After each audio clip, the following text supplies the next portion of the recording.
Saya lantas terpikir, bagaimana anak-anak di sini bersekolah? Pagi ini saya mengikuti perahu yang biasa membawa anak-anak berangkat ke sekolah.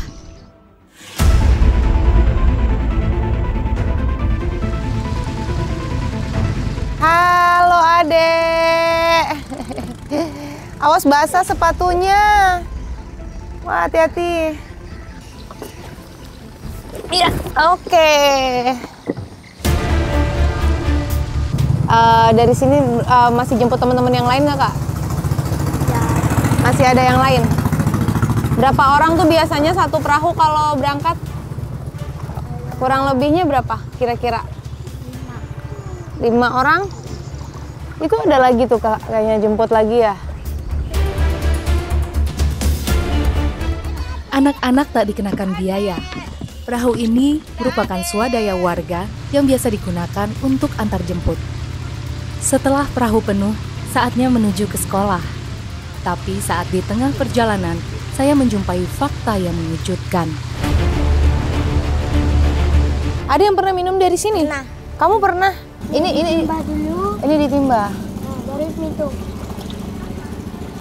Enak. Hah, enak. Saya benar-benar terkejut saat melihat bocah kelas 5 SD ini minum air sungai. Bagaimana dengan sumber air bersih di desa ini? Apakah semua warga juga minum dari air sungai? Coba ya, aku mau cobain beneran ya, nggak apa-apa ya, ditelan.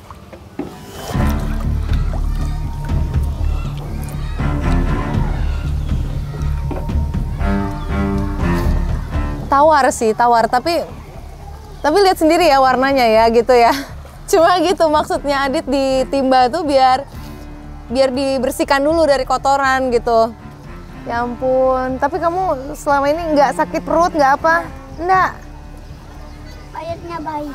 Airnya baik. Oh.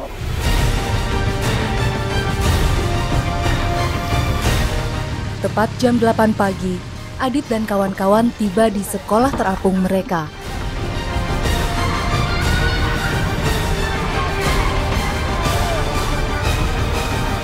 Nah, seperti ini suasana pagi hari di SD Negeri 11 Muarawis. Kalau anak-anak berangkat sekolah dan udah berkumpul semua ya adik-adik ya, dari kelas 1 sampai kelas 6. Pas jam 8, tadi ada yang rombongan bareng aku juga berangkat pakai perahu. Yang lain juga ya, tadi ya pada rata-rata berangkatnya pakai perahu ya. Oke, udah masuk kelas kali yuk, udah jam 8 yuk. Udah bel.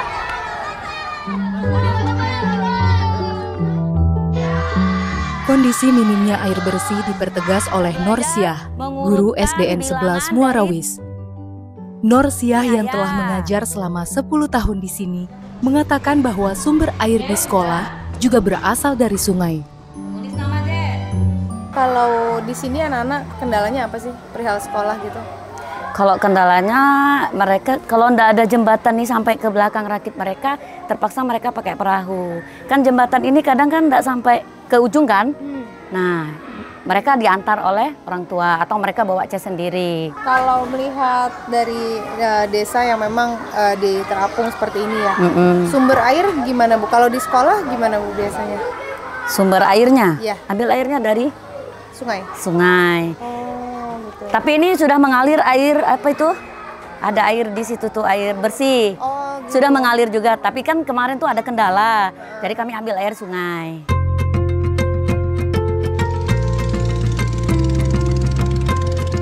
Kabarnya, badan usaha milik Desa Muara Enggela menyediakan pos air bersih. Namun miris, warga di sini terlanjur terbiasa menggunakan air sungai sebagai sumber air sehari-hari. Mau membuktikan bener nggak sih air sungai itu bisa diubah apa istilahnya Cang? Filterisasi. Ya, filterisasi air sungai menjadi air bersih. Nah ini tempatnya Bumdes kebetulan. Pak. Oke, ya. Permisi. Coba dulu ya. Oke, langsung aja. Coba kita timbang. Oke. Air bersih dikenakan tarif berkisar Rp1.500 hingga Rp2.000, tergantung besaran jerigennya. Proses mengubah air sungai menjadi air bersih dapat dilakukan karena menggunakan filter air. Sayangnya ketersediaan air di Bumdes hanya mampu untuk memenuhi sekitar 350 jiwa.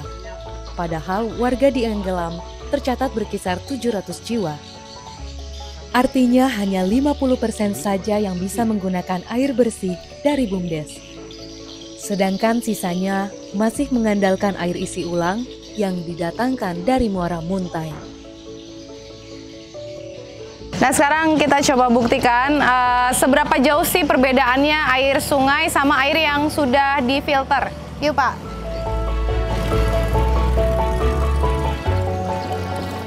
Ini dia air yang dari sungai ya, warnanya kelihatan coklat pekat.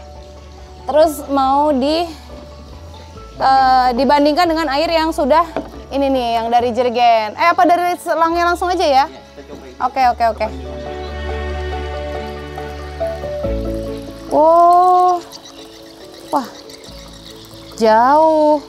Bedanya lumayan banget ini, Pak.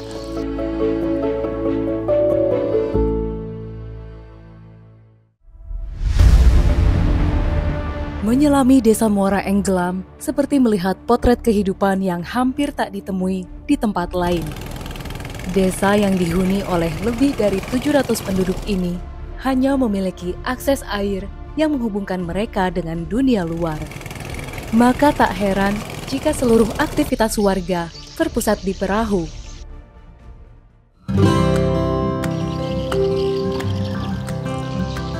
Zaitun yang akrab disapa Atun menjalani kehidupannya sejak lahir hingga besar di sini. Bersama adiknya, sehari-hari ia menjajakan aneka jajanan. Untuk batagor hanya dikenakan Rp1.000 per satuan, sementara es campur Rp5.000 per gelas. Ibu pernah nggak sih misalkan sampai hampir perahunya mau terbalik gitu, Bu? Iya, pernah. Pernah? Sampai basah. Oh. Di belakang tabrak orang perahunya, Bu. Pernah ketabrak? Iya tuh. Nah, kalau boleh tahu Ibu dari berjualan seperti ini, penghasilan sehari-hari berapa, Bu? Kurang lebih? 300. 300. Dari modal itu 100 pagi, 50. Oh, berdua ya soalnya ya, ini sama adiknya Bu Atun ya. Memasak dan beraktivitas di atas perahu kecil tidaklah mudah, karena perahu cenderung tidak stabil dan sering terkena guncangan dari gelombang air. Selain itu, pedagang kecil seperti Atun juga kesulitan untuk memperoleh bahan pokok dan air bersih. Waduh. Nah, ini tuh agak ngeri juga ya. Seperti tadi kalau kita naik perahu memang kalau papasan itu ombaknya bergelombang banget, dan ini kan Ibu kebetulan mesinnya dimatikan. Jadi berjualan tuh mendayung aja gitu. Ibu kalau jualan tuh sore hari aja, Bu? Enggak. Dari pagi juga?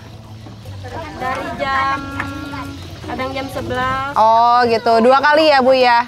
Pagi pulang istirahat terus sore lagi lanjut. Jalan lagi. Lumayan juga nih ternyata ya. Hari semakin sore. Saat hendak pulang berjualan, awan mendung tiba-tiba menyelimuti kami yang masih berada di atas perahu. Kalau hujan gimana nih, Bu? Kan tampias, Bu. Iya, terus? Nggak ada pelindungnya, Bu. Nggak ada pelindungnya kan? Iya. Terus gimana, Bu? Ibu nggak nurun-nurunin dulu ini? Enggak, biarin aja di sini.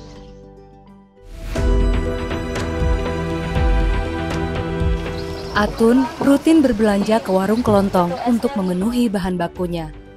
Hari ini, ia dan adiknya membeli persediaan air bersih untuk berjualan esok hari. Ini air mentah, air matang, Pak? Air mentah. Ini mentah? Iya. Air bersih berarti? Iya. Cuma diisi ulang aja, Bu. Diusi ulang. Bapak jual per jerigen ini? Iya. Oh. 5.000 satu. 5.000 satu jerigen. Di menara ini 8.000. Harga kebutuhan pokok di Muara Enggelam cenderung lebih mahal. Bagaimana tidak, wilayah mereka hanya bisa diakses menggunakan perahu yang tentu membutuhkan bahan bakar. Saat ini, harga BBM bersubsidi di Muara Enggelam mencapai Rp15.000 per liternya. Sementara untuk perjalanan pulang dan pergi ke daratan terdekat, setidaknya memerlukan 20 liter. Rata-rata pemilik warung di sini berbelanja ke wilayah Muara Muntai yang menjadi daratan terdekat. Pak Idam biasa pergi menyetok kebutuhan di warung 3 kali dalam seminggu. Sebab persediaan 50 galon air bersih yang ia jual bisa ludes dalam waktu 2 hari.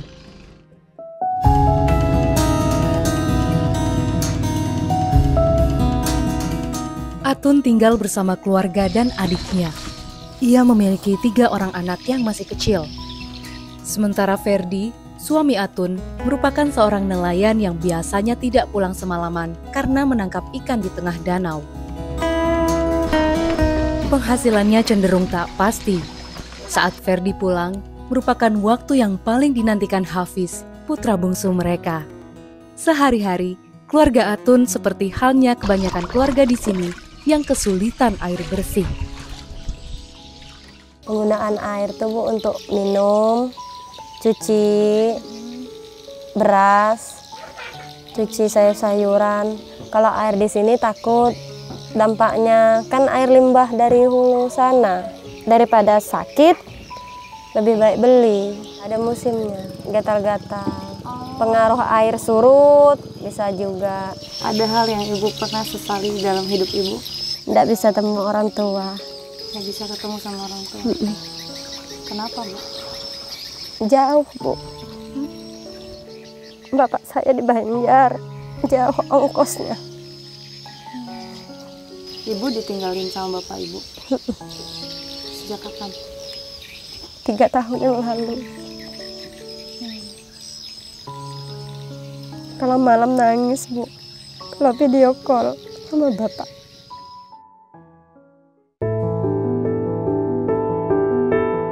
Tak ada pilihan, Atun harus kuat berdiri di kaki sendiri agar mampu menepis dera kehidupan dan bertahan demi anak-anaknya.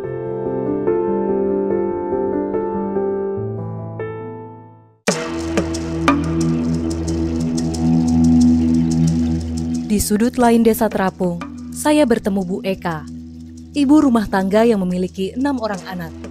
Setiap pagi, ia selalu mempersiapkan kedua anaknya yang masih TK dan SD untuk berangkat sekolah. Kemudian ia mempersiapkan diri untuk mengambil ikan bersama Nawi sang suami dan sahabatnya Nino. Jadi ini memang khasnya ya ibu-ibu kalau mau ngambil ikan. Ya kan namanya di danau, tengah danau sana kan panas terik ya Bu ya. Jadi ini untuk supaya nggak panas gitu. Ternyata kalau mau mengambil ikan ini pakai perahu yang jauh lebih kecil. Jadi perahu yang besar ini buat kru aja. Ibu, maaf Bu. Waduh. Eka terbiasa mengemudikan perahu sejak dirinya di bangku sekolah. Wajar saja, warga suku asli Kutai ini terlahir di desa tanpa daratan yang membuatnya terampil menyetir perahu.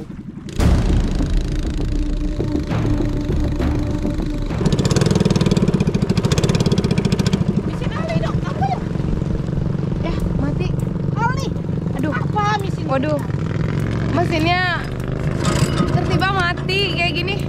Bisa dinyalakan lagi nggak, Bu? Bisa.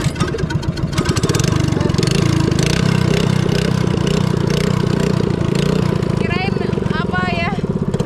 Ini soalnya udah di tengah gitu, kalau mesinnya mati lumayan PR juga.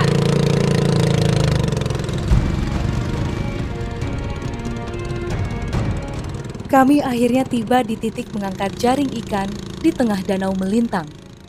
Buah polo kurang jipapan, dimakan mabok, dibuang sayang. Eka dan Nino mendendangkan lagu yang dipercaya mampu berpengaruh terhadap hasil tangkapan hari ini. Ngelam etam kembangkan.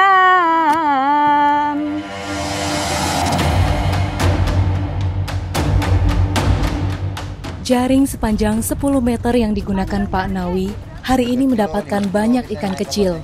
Orang sini menyebutnya ikan haruan. Jadi di sini ya Pak ya, sumber penghasilan masyarakat Muara Gelap memang dari danau ini. Dan cara mengambil ikannya rata-rata seperti ini, pakai jaring. Jaring. Karena ketinggian airnya memang gak dalam gitu, jadi ya hanya bisa menggunakan jaring ya, bukan dipancing ya. Ibu yang memang sudah dari dulu tinggal di sini, melihat desa ibu ada perubahannya nggak dulu dan sekarang? Ya ada sih, tapi tidak terlalu banyak juga yang berubah. Tapi kayaknya nih, sepertinya ikan-ikan nih dah mulai tidak ada banyak kayak dulu lagi. Itu aja. Jumlahnya semakin sedikit. Semakin sedikit. Kalau sekarang apa yang sebenarnya paling diinginkan sih Bu oleh warga sini? Mungkin ada kayak jalan yang tembusan lah ya. Jalan ada daratannya. Tuh. Malah ingin ada daratan ya? Iya. Padahal kan udah dijulukin desa tanpa daratan, Bu. Iya, mungkin di belakang kan bisa jalan tembus. Setelah menggulung seluruh jaring dan mengumpulkan ikan di atas perahu, kami bersiap pulang.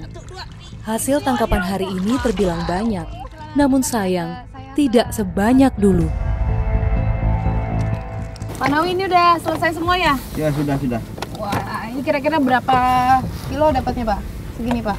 Waduh, masih 10 kiloan. 10 kiloan ini? Iya. Kami segera kembali pulang membawa hasil tangkapan.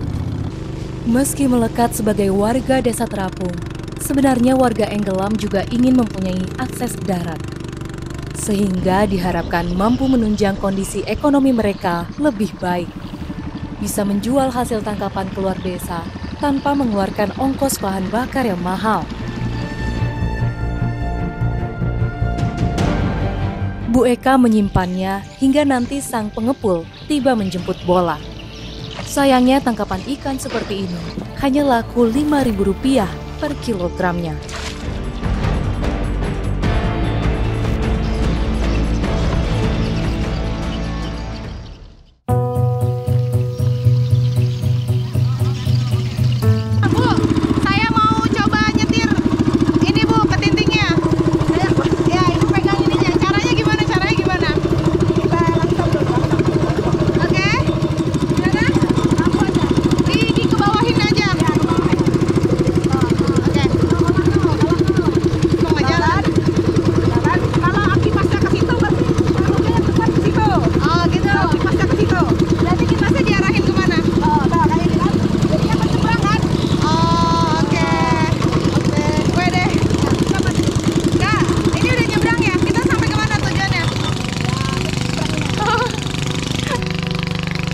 Ini dia tempat ibu-ibu biasa mengolah ikan nanti di sini.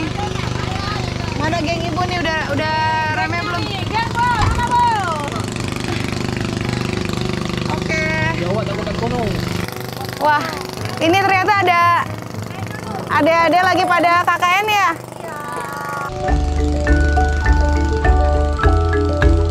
Rombongan mahasiswa dari Samarinda ini akan menetap selama 28 hari. Mereka mempelajari tentang komoditi utama masyarakat desa yang rata-rata bertahan hidup dari hasil tangkapan ikan. Untuk penghasilan tambahan, Eka turut mengerjakan pembuatan kerupuk di rumah tetangganya.